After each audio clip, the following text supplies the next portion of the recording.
네, 옆에 분들 인사하겠습니다. 한 주간 평안하셨는지요? 네, 늘 주 안에서 강건하시고 또 늘 주 안에서 기쁨이 넘치는 여러분 되시기를 주님의 이름으로 축복합니다. 프랭크 로이드 라이트라는 분이 있습니다. 아주 훌륭한 건축가입니다. 건축물들이 아주 많이 설계가 되었고 또 그의 작품들이 굉장히 많이 알려졌습니다. 퇴직을 앞뒀을 때 한 기자가 물었습니다. 선생님은 많은 건축물들을 설계하였는데 그 중에서 가장 마음에 드는 건 무엇입니까? 여러분 그때 의외의 뜻밖의 대답을 합니다. 그 대답이 뭐냐? 다음 작품입니다. 제가 예전에도 이 예언을 들었는데 그는요 하나님이 자신에 대한 더 큰 계획을 갖고 계신 것을 알고 있었습니다. 자신을 통해서 하나님이 더 큰 일들을 이루어갈 걸 기대하고 있었습니다. 그리고 그것을 향해서 이제는 또 한 번 걸어나갈 것을 지금 선포하고 있는 얘기예요. 그렇습니다. 하나님은요 과거에 많은 축복을 주셨을지라도 이전 축복을 능가하기를 좋아하십니다. 하나님은 은혜를 우리 삶 속에 더 크게 보여주시기를 원하십니다. 고린도전서 2장 8절 9절에 보니까 이렇게 말씀합니다.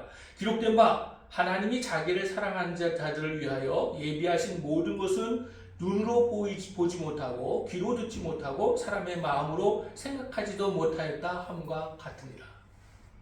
우리를 향한 하나님의 계획과 비전은 우리가 눈으로 보지 못하고 귀로 듣지 못하고 생각하지 못할 정도로 크다는 거예요.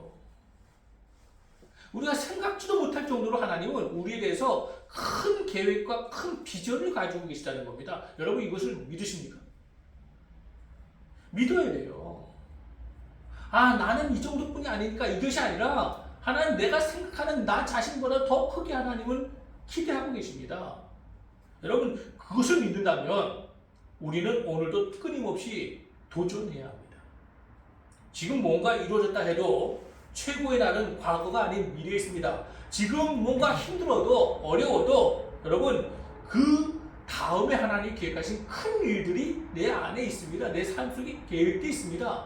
그러기에 그 날을 보기 위해서 계속해서 뭐 하는 거예요? 전진해야 합니다. 계속해서 도전해야 합니다. 이제 3월이 시작됐습니다. 연초에 목표를 세우고 시작한 지 얼마 되지 않았지만 벌써 그저 되는 대로 살지 않은 목표를 잃어버리진 않았습니까? 가정의 일, 교회에 맡겨진 직분, 직장에서 사회에서 이루어야 할 일들을 어떻게 여러분 감당하고 계십니까? 핑계대며 망설이고 있지는 않습니까? 나의 힘으로 감당할 수 없는 일이라고 그냥 손 놓고 있지는 않습니까? 여러 가지 어려움으로 인해서 계획했던 것들을 포기하고 계시지 않습니까? 아무리 좋은 축복도 스스로 발벗고 나서서 도전하지 않으면 내 것이 될 수가 없습니다. 우리는 하나님 우리에게 주신 기적 같은 인생을 도전함으로 이루어야 합니다. 그런데 이렇게 하나님의 큰 계획과 비전을 믿고 도전하는 우리에게 때때로 풍랑이 일어날 때가 있습니다. 오늘 본문에 보면 예수님이 제자들을 서둘러서 갈릴리 바다로 건너가게 하십니다. 그런데 풍랑을 만납니다. 하나님의 비전을 믿고 도전했을 때 우리는 모든 것이 형통하게 다 열릴 것이라고 생각해서는 안 돼요. 분명히 풍랑도 있을 겁니다. 이것이 성경의 진리예요. 우리가 착각할 때가 있습니다. 하나님 기도했는데 하나님이 또 어떻게 보면 하나님이 어떤 하나님 말씀을 내가 듣고 뭔가를 도전했는데 도전했으면 다 뭔가 이루어져야죠. 그래서 우리 기대는 그래요. 그런데 성경은 그렇게 얘기하지 않습니다. 성경이 이렇게 얘기합니다. 형통한 날에는 뭐 하라고요? 기뻐하고 곤고한 날에는 되돌아보아라. 이 두 가지를 하나님 병행하게 하사 사람이 그 장래의 일을 능히 헤아려 알지 못하게 하셨느니라. 풍랑 없는 인생 보셨습니까? 우리는 그것을 원하지만 그런 인생은 없습니다. 그렇다면 기왕 피할 수 없는 것이라면 그까짓 거 하고 뭐 하면 돼요? 도전의식 가지면 되는 거예요. 두려워 말고 도전하며 나가자는 겁니다. 이것이 우리에게 하나님 주신 메시지예요. 지금 형편이 너무 어렵습니다. 상황이 너무 힘들다고 그럽니다. IMF보다도 훨씬 더 어려운 시기라고 얘기하고 여러 가지로 죽을 소리들 막 안 좋은 얘기들이 너무 많아요. 그런데 여러분 그것이 중요한 것이 아니에요. 우리 안에 있는 믿음은 그 믿음은 우리로 하여금 뭘 말하고 있느냐? 도전하라고 얘기합니다. 앞으로 나가라고 합니다. 두려워 말라고 얘기합니다. 이것이 성경의 메시지입니다. 도전하라. 두려워 말고 도전하라는 거예요. 어느 부부가 배를 타고 항해를 하고 있습니다. 그때 갑자기 풍랑이 일어나요. 아내가 벌벌 떱니다. 큰일 날 것 같아요. 여러분 그런 경험 있으실 거 아니에요? 뭔가 큰일 날 것 같습니다. 그런데 남편을 보니까 남편이 너무나 태어난 거예요. 그래서 아내가 남편이 묻습니다. 당신은 이 풍랑이 두렵지 않아? 남편 대답 대신에 갑자기 가만히 있다가 남편이 대답 대신에 칼을 품에서 꺼내는 거예요. 그리고 아내를 죽일 듯이 칼을 겨누었습니다. 그러자 아내가 너무나 어이없어서 그냥 헛웃음이 나왔어요. 그때 남편이 묻습니다. 당신 내가 칼을 거르고 있는데 두렵지 않아? 아내가 대답합니다. 두렵긴요. 당신이 나를 사랑하는데 설마 나를 죽이게 하겠어요? 그러면서 우는 거예요. 그때 이 남편이 칼을 거두면서 이렇게 얘기합니다. 바로 그거야. 하나님이 우리를 사랑하시는데 이 풍랑으로 우리를 죽게 하시겠어? 그래서 자기는 두렵지 않다는 거죠.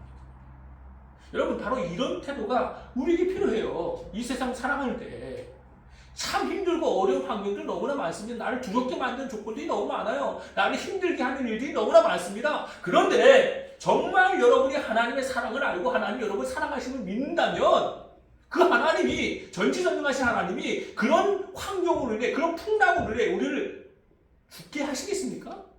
넘어지게 하시겠습니까? 절대 그렇게 하지 않습니다. 그렇다면 이런 믿음 가지고 우리가 해야 할 일은 뭐냐? 하나님께서 맡겨주신 일들, 내게 주어진 일들에 도전하는 겁니다. 이런 믿음의 도전을 통해서 날마다 더 큰 일을 이뤄가는 여러분이 되시기를 주님의 이름으로 축복합니다. 그렇다면 어떤 환경 속에서도 도전정신 가지고 살아가기 위해서 우리가 가져야 할 믿음의 자세는 무엇일까요? 첫째, 안일함을 버리라는 겁니다. 안일함 버려라. 오늘 본문의 베드로의 도전 한번 보세요. 28절입니다. 28절 말씀 같이 읽겠습니다. 같이 읽습니다. 시작! 베드로가 대답하여 이르되 주여 만일 주님이시거든 나를 명하사 물 위로 오라 하소서 하니 풍랑을 만나 죽을 고생하고 있는데 그들에게 밤 사경에 예수님이 나타나셨습니다. 물 위를 걸어서 오시는 거예요. 다른 제자들은 다 두려워 떴는데 그때 예수님을 보자마자 베드로가 도전적인 태도를 보입니다. 이게 뭐예요? 나를 명하사 물 위를 걸어가게 하라는 거예요. 여러분 똑같은 제자들은 다 두려워 떨고 있는데 그런데 베드로는 예수님 앞에 도전적으로 물 위를 걷게 해달라고 얘기합니다. 여러분 믿음이 있다는 것은 믿음을 가지고 있다는 것은 모험 정신을 가지고 있다는 것과 같습니다. 유명한 폴 트루에는 이런 말을 했어요. 하나님께서 인간을 창조하실 때 우리 안에 모험 정신을 부여해 주셨다. 그리고 하나님은 우리가 그렇게 모험 정신 가지고 일하기를 원하신다. 하나님 자체가요, 모험적인 분이라는 거예요. 여러분, 성경에 많은 분 보십시오. 정말 이해가 가지 않는 하나님이 이 한 인물들마다 도전하실 때, 이끌어 가실 때가 있어요. 근데 그것이 정말로 어떻게 보면 이해가 안 되는 부분인데도 하나님 그렇게 하라고 합니다. 명령하세요. 이끌어 가세요. 그 모든 것이 하나님 성품인데 하나님 성품은 뭐냐? 모험적이고 도전적이라는 거예요. 예를 들면 이스라엘 백성들이 애굽에서 노예로 있습니다. 여러분 노예로 460년이에요. 계속해서 노예입니다. 노예 생활이 부모 계속해서 노예 생활을 이어왔어요. 여러분 그러면 이들의 마음속에 뭐가 있을까요? 두 가지 생각이에요. 그냥 비굴하게 노예처럼 사는 거예요. 지금까지 내 조상들하고 그렇게 살았으니까 사는 거지 뭐. 이게 첫 번째. 또 하나는 뭘까요? 이게 안 되겠다. 이런 상황이 안 되니까 이런 상황에서 내가는 뭔가 해야지. 그래서 저항합니다. 저항해요. 독립하기 위해서 뭔가 저항을 하기 시작하는 거예요. 이 두 가지 방법이 있을 거예요. 근데 하나님은요 아니라는 거예요. 그리고 하나님 믿음의 방법을 가르쳐 주시는데 그 방법이 뭐냐면요 홍해를 건너서 가나안으로 가라는 거예요. 전혀 생각지도 않은 계획입니다. 전혀 이들 머릿속에는 없는 계획이에요. 그런데 하나님이 이들 마음속에 뭘 주시냐? 그렇게 하라고 도전하고 계신 거예요. 그냥 머물러서 가만히 앉아있지 말고 또 도전한다고 안티로 불평불만 갖지 말고 내가 말하는 대로 따라가보라는 거예요. 그게 뭐냐면 출애굽해서 홍해 바다를 건너고 가나안 땅에 가라는 거예요. 말도 안 되는 생각인데 하나님이 그 마음을 누구에게 주세요? 이스라엘 백성들에게 심어주십니다. 그리고 그렇게 하게 하시는 거예요. 여러분, 이것이 하나님의 도전정신이에요. 성경에 나와 있는 많은 인물들, 그 내용들 한번 보십시오. 그들이 하나님께서 그들을 쓸 때마다 항상 도전하도록 이끄셔요. 말도 안 되는 일을 하게 만드십니다. 예를 들자면요, 신약에 여러분 여인 중에서 가장 그래도 큰 위대한 여인이라고 생각하는데 누굴 볼 수 있어요? 예수님의 어머니 마리아예요. 마리아에게 어느 날 저녁에 밤에 꿈속에 천사가 나타납니다. 하나님 나타나세요. 여기서 뭐라고 했습니까? 마리아야, 내가 내 몸을 통해서 한 구원자를 보내리라. 마리아가 처녀예요. 근데 아들을 임신할 거라고 해요. 그리고 그 아들이 이 세상을 구원할 구원자라고 얘기합니다. 메시아라고 얘기해요. 여러분, 그때 마리아가 뭐라고 대답한 줄 아십니까? 누가복음 1장 38절에 보니까 이렇게 얘기합니다. 마리아가 이르되 주의 여종이오니 말씀대로 내게 이루어지리라. 이 말도 안 되는 도전에 마리아가 뛰어들어요. 이것이 여러분 마리아가 복된 인생이 된 이유예요. 하나님 우리에게 도전하시면 똑같이 도전한대요. 여러분에게 정말로 어떻게 보면 내가 생각하지 못했던 방법으로 생각하지 못했던 그런 길로 하나님이 가라고 하신다면 여러분 뭐라고 대답하시겠습니까? 솔직하게 이럴 거예요. 난 못합니다. 안 돼요. 여러분 그게 그냥 입에 붙었죠. 안 됩니다. 나 못합니다. 여러분 이게 겸손한 것 같지만 겸손이 아니에요. 하나님이 도전을 주시고 그것을 허락하신다면 안주하지 말고 그냥 머물러 있지 말고 주저주저 하지 말고 뭐 하라는 거예요? 도전하라는 겁니다. 맞서서 싸우라는 거예요. 윌로크릭, 시카고에 있는 윌로크릭의 존 오트버그 목사님이 이렇게 얘기합니다. 만일 당신이 무리를 걷고 싶다면 배에서 뛰어내리라. 여러분, 만약에 우리가 무리를 걷는 기적을 원한다면요, 여러분이 기도하고 있는 기적 같은 하나님 은혜를 원한다면 배에서 뛰어내리는 도전이 있어야만 합니다. 그렇잖아요. 배 위에 있으면서 어떻게 무리를 걸을 수 있습니까? 불가능해요. 어떻게 됩니까? 물 위로 뛰어내려야 됩니다. 이것이 기적이에요. 기적을 만드는 겁니다. 우리 인생에 더 큰 도전 정신을 가지고 배에서 뛰어내릴 때 무리를 걷는 기적을 보게 될 겁니다. 요즘 많은 사람들이 뭘 추구합니까? 편안함을 추구합니다. 편리함을 원합니다. 신앙도 마찬가지예요. 편하게 신앙생활하고 싶어 합니다. 그러다 보니까 뭐가 없어요? 기적이 없어요. 그러다 보니까 간증이 없습니다. 삶에 나타나는 놀라운 은혜들이 사라지고 있습니다. 여러분 왜 그렇습니까? 도전하지 않았어요. 사실 저는 지금 마음속에 기도 제목이 하나 있어요. 하나님, 우리가 적은 숫자고 재정도 별로 없지만 선교할 수 있게 해달라고 기도해요. 힘든 거 알아요. 그러나 그런 마음이 생겨요. 왜? 우리도 그런 영향력 끼칠 수 있는 교회가 되기 위해서는 힘들어도 해야죠. 그런 거잖아요. 심지어는 뭐 헌금한다는 게 아니라 우리가 나가서 전도할 수 있는 거 전도하고, 지금 한국 안에서는 힘들다고 그런다면 방법을 찾았어야 돼요. 하여튼 선교할 수 있는 교회가 돼야 되더라고요. 기도가 나와요. 그렇게 하다 보면, 그렇게 안주하지 않고 신앙생활에 도전하다 보면 큰 믿음의 삶이 우리에게 펼쳐집니다. 기적 같은 일들이. 이 세상에서요, 무리를 거둔 사람은 베드로 하나예요. 기적 같은 인생이고 기적 같은 일이죠. 이것도 나에게도 가능할 수 있는 일이 되는 겁니다. 어떻게 할 때요? 그냥 안주해 있지 말고, 그냥 아내랑에 빠지지 말고, 그냥 머뭇거리지 말고요, 도전하는 겁니다. 아니라면서 벗어나서 뛰어들 때, 그때 날마다 기적을 경험하는 은혜가 임할 줄로 믿습니다. 그런 여러분 되시기를 주님의 이름으로 축복합니다. 두 번째, 어떤 환경 속에서도 도전 정신 가지고 살아가기 위해서 우리가 가져야 자세는 뭘까요? 두 번째는 도전하되 먼저 하나님의 뜻을 구하라. 도전하되 먼저 하나님의 뜻을 구하라. 여러분, 우리가 무리를 걷는 베드로의 이 사건을 볼 때마다 잘못 이해하고 있는 것이 있어요. 이 장면 보면서요, 베드로가 너무 성격이 급해서요, 그냥 물 위로 뛰어들었다고 생각합니다.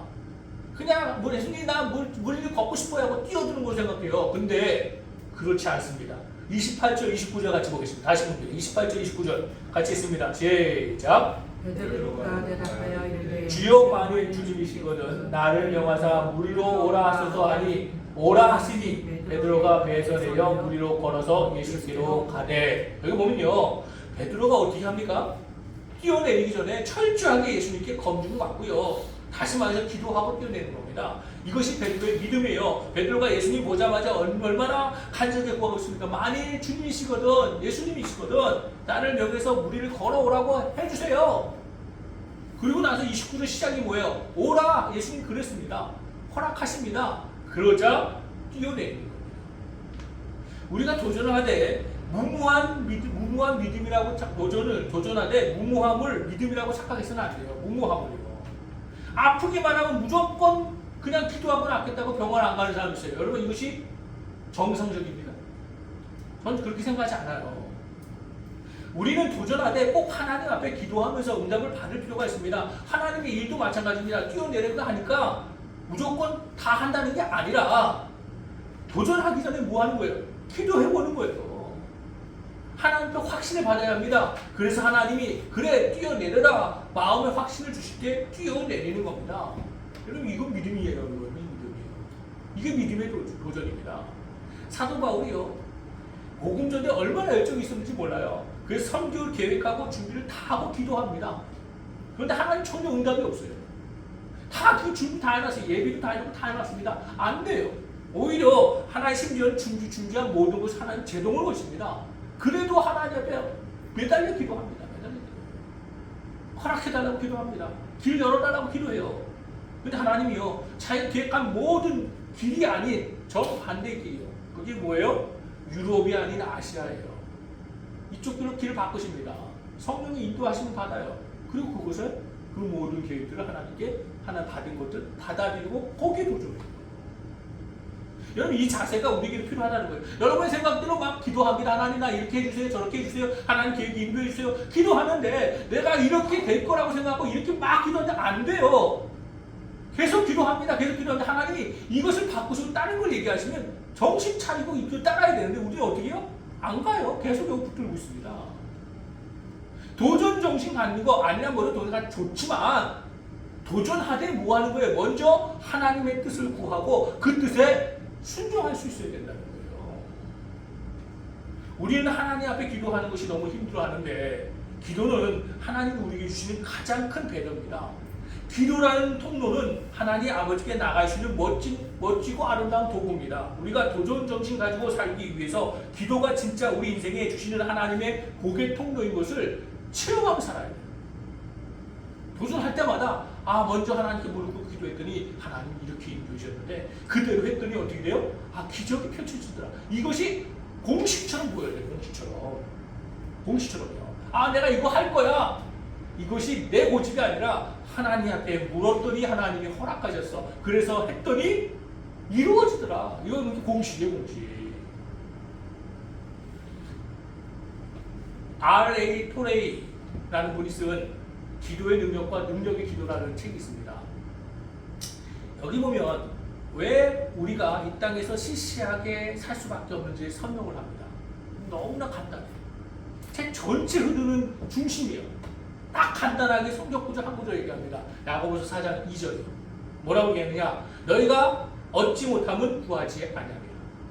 이 말씀이에요. 이 말씀이 책 한 권에 계속 나와요. 계속 얘기하는 거예요. 어떻게 우리 믿음의 선조들이요 믿음의 도전과 열정 가지고 이 세상을 영향을 줬을까? 다른 거 없습니다. 그들이 평생 교회에 나와서 새벽에 기도하고요. 또 시간 날 때마다 교회에 나와서 기도했습니다. 왜 이 세대가 시간이 지나면 지날수록 믿음이 퇴보하고 열정이 사라지고 이렇게 비실비실 될까요? 딱 한마디입니다. 너희가 얻지 못하면 구하지 아니하리라. 여러분 이제 우리 끊임없이 믿음의 도전을 하려고 합니다. 여러분 그러기 위해서는 먼저 하나님의 뜻을 구하며 도전해야 합니다. 먼저 하나님께 무릎 꿇음이 있어야 됩니다. 독일의 이 니체를 아시죠? 신은 죽었다고 하는 사람이에요. 그 당시 신학자들과 여러분 독일 신학이 굉장히 유명합니다. 신학의 어떤 정통성을 공부한 사람들이 신학 정통을 독일에서 찾아요. 독일 신학자들이 많고 또 교회의 어떤 모든 어떤 이 교리나 모든 것들이 정리된 것들이 영향을 줬던 것이 독일의 신학입니다. 독일. 근데 그곳에 니체라는 사람이 뭐라고 그러냐면 그곳에 한가운데 서서 뭐라 신은 죽었다고 얘기하는 거예요. 그래서 얼마나 놀랐는지 모릅니다. 그리고 다 항변합니다. 그때 니체가 이렇게 얘기합니다. 내가 그냥 하는 말이 아니다. 신이 죽었다는 걸 내가 증명하겠다. 그러면서 뭐를 가르쳤는지 아십니까? 교회를 가르칩니다. 저 무기력한 교회를 봐라. 신이 죽었다는 증거다. 이렇게 얘기했어요. 그러니까 다른 말로 더 긁고 나서 한 말 더 중요한 메시지를 말을 합니다. 아주 유명한 말이에요. 교회는 신의 무덤이다. 여기까지 갑니다. 이게 니체예요. 여러분 어떤 느낌을 가집니까? 저는 이 설교 준비하면서 한국 땅의 교회를 생각해 봤어요. 한국 땅의 그리스도인을 생각해 봅니다. 믿지 않는 사람들이요. 우리가 하나님 믿으라고 예수님 믿으라고 할 때 그들이 똑같이 얘기하지는 않을까 하는 두려움이 생겼습니다. 교회와 우리가 신이 죽었다는 것을 증명하는 것이 우리를 향한 메시지라는 거예요. 여러분 생각해 보세요. 여러분 이것이 이 세상이 우리를 바라보는 시선입니다. 시선이에요. 우리는 하나님이 살아있고 살아계신 하나님 능력이 있고 또 그 하나님 우리 구원이 주야 살 수 있다고 믿고 또 그 구원을 바라고 있고 은혜를 바라고 있는데 세상 사람들은 정작 우리가 구원을 봐야 되는 그 세상 사람들은 우리를 향해서 그 신이 죽었다고 얘기하며 교회를 바라보고 있습니다. 그리스도인들 하는 걸 보라는 거예요. 그 보면 어떻게 신이 살아있을 수 있느냐는 거예요. 신이 살아있다면 그럴 수 있느냐는 거예요. 목회자를 보면서 신이 있다면 어떻게 저럴 수 있냐고 얘기합니다. 그리스도인이 바라보면서 그렇게 얘기해요. 여러분 그 말을 들을 때 어떤 의식이 생깁니까? 도전 의식이 생겨야 돼요. 교회가 신의 무덤이 아니라 우리 믿는 사람들이 그리스도인의 신의 무덤이 아니라 살아계신 하나님이 활동하는 무대인 것을 보여주겠다는 마음의 도전이 있어야죠. 그렇다면 뭐 해야 돼요? 기도해야 됩니다. 기도해야 돼요. 교회가 기도해야 되고 성도들이 기도해야 돼요. 요즘 이 시대에 정말로 많은 세상 사람들이 그리스도와 교회를 지적할 때 왜 그러느냐? 다시 한번 R.A. 토레이 목사님이 하신 말씀 기억하세요. 왜 영향력 못 끼치느냐? 너희가 구하지 않아서 그렇다고요. 이렇게 되는 거예요. 결론이. 여러분 기도해야 합니다. 기도함으로 능력을 받아야 합니다. 기도함으로 하나님 역사를 보여줘야 합니다. 기도함으로 기적을 일으켜야 합니다. 기도함으로 비전을 이루어야 합니다. 그럴 때 우리는 이 세상에 영향력 끼치는 하나님의 사람이 될 겁니다. 우리 앞에 지금 어떤 환경에 있든지 간에 여러분 도전하십시오. 하나님 여러분 믿음을 주시고 도전하게 하실 겁니다. 도전하되 하나님보다 앞서지 마십시오. 도전하되 하나님의 뜻을 구하기 위해 먼저 무릎 꿇고 기도하며 도전하십시오. 그럴 때 하나님의 뜻과 비전을 우리 삶 속에 이룰 뿐만 아니라 우리 인생이 기적을 이루는 인생이 될 거예요. 이것이 하나님이 우리에게 기대하는 모습입니다. 다시 한번 도전하되 하나님의 뜻을 구하며 도전하는 여러분 되시기를 주님의 이름으로 축복합니다. 마지막 세 번째, 어떤 환경 속에서도 도전정신 가지고 살아가기 위해서 우리가 가져야 할 자세는 어떤 자세일까요? 세 번째는 실패해도 포기하지 말고 끊임없이 도전하라. 베드로가 예수님의 허락을 받았습니다. 그렇게 예수님의 허락을 받고 뛰어내렸음에도 불구하고 뭐예요? 물에 빠져들어가기 시작합니다. 실패했습니다. 이것이 인간의 딜레마입니다. 하나님의 일, 사역, 분명히 하나님 허락받고 했는데 확신 갖고 했는데 안 돼요. 물에 빠집니다. 실패합니다. 그런데 그때 하나님은 두려워하지 말라고 하십니다. 실패할 수 있다는 것입니다. 예수님 십자가 지을 때 여러분 다른 제자들은 다 도망갔어요. 그런데 베드로가 어떻게 합니까? 예수님 따라갔습니다. 왜 따라갔을까요? 생각해보세요. 왜 따라갔을까요? 다른 제자들 12명 제자인데 11명은 다 도망갔습니다. 그냥 떠나갔어요. 근데 베드로는 따라가요. 그 결과가 뭐예요? 따라간 결과가 예수님 3번 부인합니다. 정말 자기 인생에서 절대로 잊혀지지 않은 뭐가 생겼어요? 트라우마가 생겼어요. 실패했습니다. 따라가지 않았다면요. 3번 부인하지도 않았습니다. 그렇게 큰 상처도 남지 않았습니다. 트라우마가 아닙니다. 그냥 다른 제자처럼 숨어 있다가 다시 예수님 왔을 때 그냥 기도하면 됐을 거예요. 근데 베드로는 따라갔어요. 따라가서 실패했습니다. 왜 따라갔을까요? 예수님 사랑해서 따라갔습니다. 예수님 너무 좋아서 따라갔어요. 예수님 저렇게 보낼 수 없다는 마음 때문에 따라간 거예요. 조금만 덜 사랑했다면요, 다른 제자처럼 숨었으면 됩니다. 근데 예수님을 너무나 많이 사랑했어요. 그래서 도전한 거예요. 도전했는데 그런데 실패했습니다. 이렇게 된 거예요. 여러분, 그러나 그 베드로의 상처가요, 위대한 사도로서 사도 베드로를 만들게 한 거예요. 사랑해서 갔지만 실패했습니다. 그 실패에도 불구하고 예수님이 어떻게 하십니까? 찾아와 주세요. 그래서 다시 회복시켜 주십니다. 그래서 예수님의 사랑을 또 느껴요. 그러고 나서 다시 한 번 더 뛰는 인생이 됩니다. 그것이 사도 베드로의 인생이 된 거예요. 어떤 사람들은요, 오늘 본문에 베드로 보면서 믿음이 없어서 환경 바라보고 빠졌다고 얘기합니다. 비난합니다. 저는 그렇지 않다고 봐요. 여러분, 그렇게 생각하면 착각일 수 있습니다. 사실 근데 예수님도 뭐라고 얘기합니다. 31절 한번 보세요. 31절 같이 봅니다. 같이 읽겠습니다. 시작. 예수께서 즉시 손을 내밀어 그를 붙잡으시되 이르시되 믿음이 작은 자여 왜 의심하느냐 하시고, 예수님도 뭐라고 그래요? 베드로에게 왜 믿음이 작은 자여 이렇게 하고 질책하세요. 여러분, 그렇다면 베드로는 그렇게 뛰어내려서 무리를 조금이라도 걸었잖아요. 근데 나머지 사람들 벌벌 떨고 있는 제자들은 뭐예요?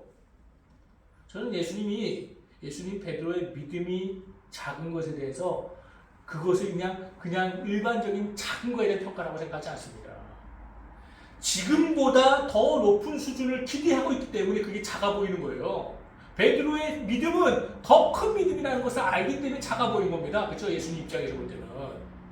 그렇게 생각한다면요, 지금 예수님은요, 이 거친 한바닥 속에서도 예수님 제자들에게 얘기하는 믿음이 작은 것이 아니라 거기서 뭐 하는 거예요? 그렇게 쓰러졌음에도 불구하고 다시 일어나서 뭐 하라는 거예요?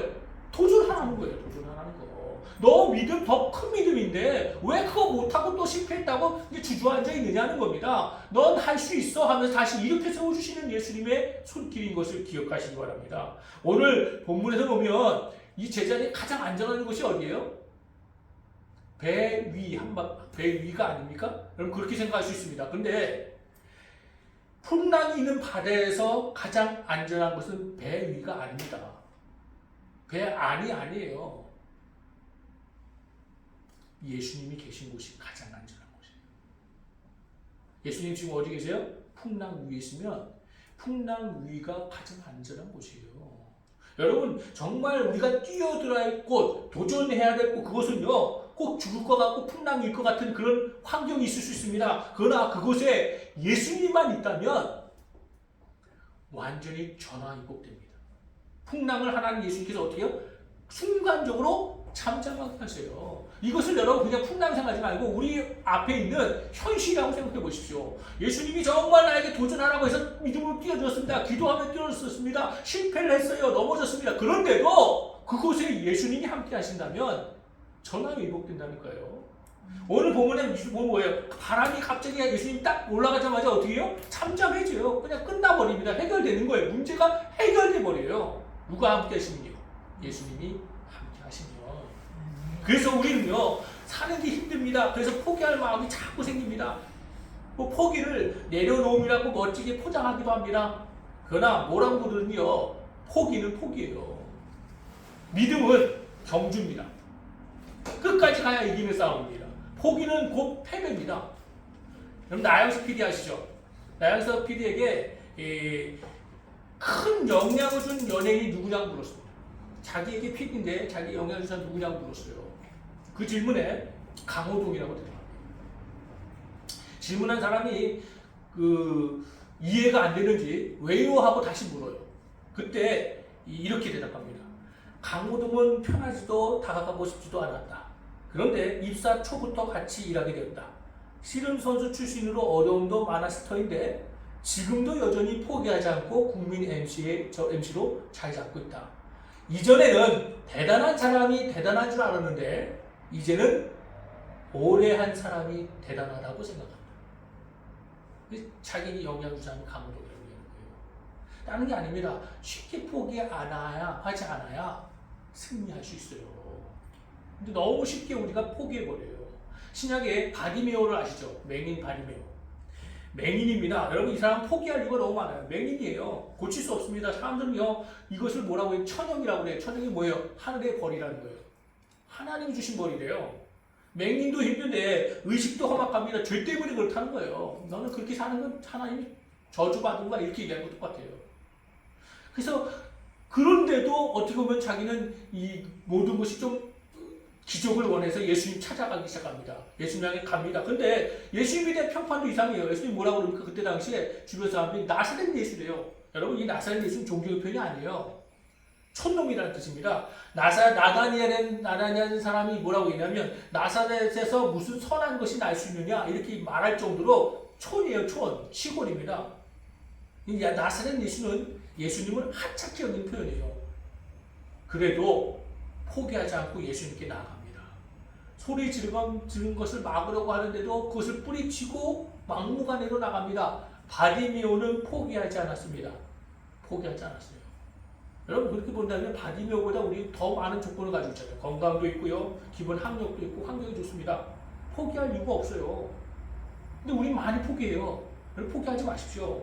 바디메오도 포기하지 않았는데 왜 내가 포기하냐 이런 마음 가지세요. 이런 자세가 필요합니다. 우리가 반드시 해야 할 일은 그것은 하나님만이 하실 수 있는 일을 구하는 거예요. 나는 바디메오를 보면서요 포기하지 않으면서 정말 하나님만이 하실 수 있는 일을 구했습니다. 뭐냐면 눈을 보게 해달라는 거. 이거는 하나님만 하실 수 있는 일이에요. 여러분 그것을 구했을 때 그런 일들을 체험하게 됩니다. 사소한 것 구하지 말고요. 하나님 없이도 될 일 나중에 미루면 됩니다. 우리는 반드시 하나님만 하실 수 있는 일에 대한 응답이 필요합니다. 바디메오는 그것을 했습니다. 그래서 보기를 원했고 또 보게 되었습니다. 여러분 이것이 뭐예요? 하나님만 하실 수 있는 일이에요. 여러분 심지어 사업가인 정주영도 이렇게 얘기했습니다. 돈으로 해결되는 일은 회의하지 않는다. 저는 이 말에 동의하는 게 뭐냐면요. 하나님만이 할 수 있는 일은 토달지 않는 거예요. 여러분 가운데 여러분 삶에 이건 내가 할 수 없어. 나 하나님만 하실 수 있을 거야. 그러면요. 다른 거 없어요. 그냥 하나님께 맡기고 도전하는 거예요. 이건 어쩔 수 없는 거예요. 정주영 씨도 일반 사람도요. 돈으로 할 수 있는 해결되는 일은 토의하지 않는데, 토달지 않는데요. 그냥 하면 되는 거예요. 돈은 되는 일에 굳이 매달릴 필요가 없다는 겁니다. 우리 똑같아요. 우리가 해야 될, 도전해야 될 일은요. 하나님이 하신 거 하나님께 맡기고 내가 할 수 있는 일에 도전에 뛰어드는 겁니다. 기도하면 뛰어드는 거예요. 여러분 미국의 켄터키 에즈버리 대학에서 부흥이 일어나고 있습니다. 요즘. 켄터키 에즈버리에 대해서. 수요 체풀 이후에 학생들이 떠나지 않는다고 그래요. 요즘 있는 일이에요. 15일 넘게 계속해서 모여서 기도한다고 합니다. 기도하는데. 그래서요, 그것이 영향을 줘서 주변에 지금 부흥이 일어나고 있는 거예요. 여러분, 이건 사람이 할 수 있는 일입니까? 아닙니까? 아니에요. 하나님만이 하실 수 있는 일입니다. 이런 체험이 우리에게 필요해요. 그래야 포기하지 않아요. 왜 자꾸 포기하냐면요. 체험이 없어, 체험이. 하나님만이 하시는 일을 구하십시오. 크게 구하세요. 크게 구하십시오. 큰 사이즈로 기도하십시오. 그리고 그렇게 포기하지 않고 도전해 보십시오. 그래서 체험이 있어야 돼요. 그러면요 더 이상 포기하라고 해도 포기하지 않아요. 또 하나 포기하지 말고 도전하기 위해서는 집중력이 필요합니다. 몰입과 집중, 여기서 힘이 나오는 거예요. 믿음의 주여 또 온전하게 하신 예수를 바라보자. 집중했어요. 예수님 바라보십시오. 수도사의 청년이 찾아왔어요. 죄와 유혹을 이기는 길이 무엇입니까? 죄와 유혹을 이기는 길. 그러자 수도사가 이렇게 얘기합니다. 대접에 물을 담으라. 그리고 한 방울도 흘리지 않고 성례를 돌라. 흘리면 따라가는 사람이 등에 채찍을 칠 것이다. 이렇게 얘기했어요. 이 청년이 그거 하죠. 그리고 대접에 물을 가득 채워서 걷기 시작합니다. 근데 걷자마자 주위의 모든 것이 다 눈에 들어오기 시작해요. 사람이 보이고 주변에 사람들 어떤 일을 하는 것이 보이고 주변 환경들이 아름다운 환경들이 다 보이기 시작합니다. 그 순간에 물을 흘리게 돼요. 그 뒤에 있는 사람이 채찍을 칩니다. 그러니까 왕창 쏟아버렸습니다. 다시 할래? 예, 다시 하겠습니다. 다시 하는데 그때는 어떻게 해요? 대접을 들고 좌고 우변, 겉을 돌아보지 않고 견들지 않고 돌아보지 않고 뭐만 봐요? 이 그릇만 봅니다. 그리고 앞으로 한 걸음씩 걸어가기 시작합니다. 그렇게 했을 때 다 돌게 돼요. 깨달은 것이 뭐냐면 죄와 유혹을 이기는 길은 집중력이에요. 거기 자꾸 옆에 바라보면요, 거기에 힘 써가지고 아무것도 못합니다. 뭘 바라보면 돼요? 뭘 바라보면 돼요? 우리는 크신 하나님, 믿음의 주여 온전케 하시는 예수님, 이거 바라보면서 집중력 가지고 행하면 뭐예요? 포기하지 않습니다. 포기하지 마십시오. 낙심하지 마십시오. 중단하지 마십시오. 하나님만 응답할 수 있는 큰 기도를 가지고 도전하십시오. 그러면 응답을 체험하게 될 겁니다. 이런 체험을 가진 사람은요, 반드시 하나님께서 쓰십니다. 귀하게 쓰십니다. 우리가 할 수 있는 여러 가지 인생 중에 경험할 수 있는 것이 뭐냐면 실패예요. 실패. 이 실패는 우리에게 또 다른 도전을 줍니다. 포기하지 마십시오. 다음 주에 실패에 대한 설교를 할 거예요. 실패에 대한 교훈에 대한 설교를 할 겁니다. 실패에 대한 교훈. 실패해서 뭘 봐야 되는가. 이렇게 할 건데 어떻든 간에 우리가 너무 이 세상에 실패를 합니다. 그러나 여러분, 그 실패는 나만 있는 게 아닙니다. 모든 사람들이 다 있어요. 그것 가지고 여러분 불평하지 마십시오. 그냥 받아들이고 다시 도전합니다. 끊임없이 도전하십시오. 그럴 때 하나님이 주신 놀라운 기적과 은혜를 체험하는 삶을 살게 될 줄로 믿습니다. 그런 여러분 되시기를 주님의 이름으로 축복합니다. 기도하겠습니다. 오늘 주신 말씀 여러분 기억하십시오. 오늘 믿음의 도전을 요구하십니다. 하나님은 3월이었어요. 3월이 됐습니다. 이제는 움츠러드는 추운 계절 지나갔습니다. 이제 뭔가 움츠렸던 것을 이제 떨치고 일어나서 뭔가 뛰어야 됩니다. 이때 필요한 게 뭐예요? 도전하는 거예요. 도전. 베드로가 무리를 걸었습니다. 여러분 인생에 하나님이 함께 하시면 못할 게 없어요. 주저앉아 있지 마십시오. 아니라 해서 버리십시오. 뛰어들으십시오. 하나님께 기도하면서 뛰어들으십시오. 그리고 실패할지라도 여러분 거기서 넘어지지 않고 다시 일어나십시오. 그러면 되는 거예요. 반드시 우리 인생 가운데 하나님 놀라운 은혜를, 큰 비전과 꿈들을 이루어 주실 줄로 믿습니다. 오늘 주신 말씀 가지고 이 시간에 함께 기도하며 나갑니다. 기도하겠습니다. 우와 아버지 하나님, 그렇습니다. 우리 인생을 하나님 책임져 주시고 인도하시는 줄 믿습니다.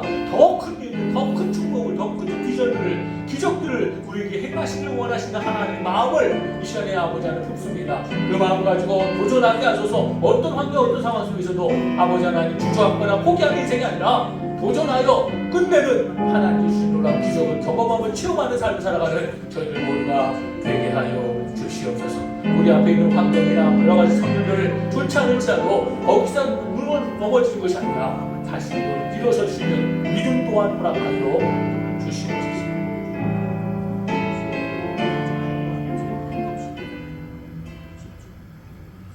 사랑과 은혜가 충만하신 아버지 하나님 감사합니다. 우리에게 믿음 주심을 감사합니다. 이제 오늘 주신 말씀처럼 도전하며 하나님 주신 놀라운 비전과 꿈들을, 기적들을 경험하며 살아가는 저희들 되게 하여 주시옵소서. 그런 믿음의 도전 가운데 주님이 늘 함께해 주실 줄로 믿습니다. 그런 믿음 가지고 걸어가게 하여 주시옵소서. 감사함을 드리오며 예수님의 이름으로 기도드립니다. 아멘. 찬송가 358장.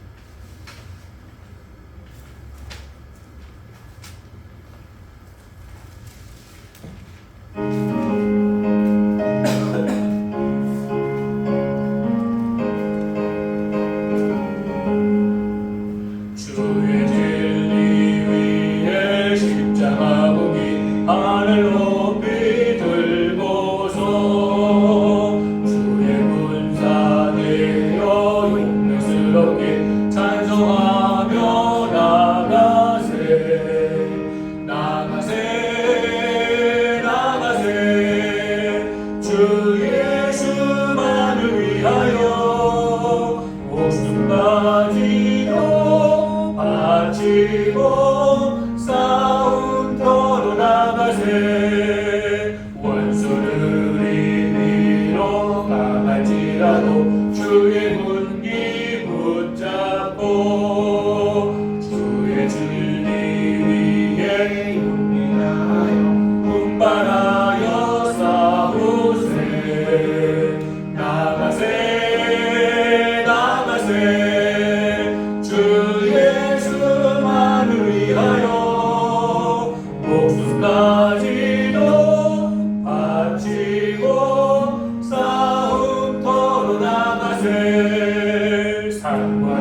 주의 군기 날리며 반갑고도 기쁜 승리의 소식 온 세상에 전하세. 나가세 나가세 주 예수만을 위하여 목숨까지도 바치고 싸움터로 나가세. 원수는 이미 그의 손에 하나 없이 패하고 주의 군기만이 영광스럽게 온누리에 날리네. 나가세 나가세 주 예수만을 위하여 목숨까지도 바치고 싸움터로 나가세. 아멘. 영육 간의 강건을 위해서 서로 기도하고 또 하느님마다 하나님의 뜻이 선하게 이루어지기를 기도드립니다. 다른 방법 있으신가요? 없으시면 기도하겠습니다. 이제는 우리 주 예수 그리스도의 은혜와 하나님의 그 크신 사랑과 성령님의 인도하심, 교통하심이 하나님의 말씀 순종하며 믿음의 도전 정신 가지고 나가 승리하기를 마음속에 다짐하는 사랑하는 성도님들 머리 위와 이제 가정과 사업장 위에 이제부터 영원토록 함께 하시기를 간절히 축원하옵나이다. 아멘.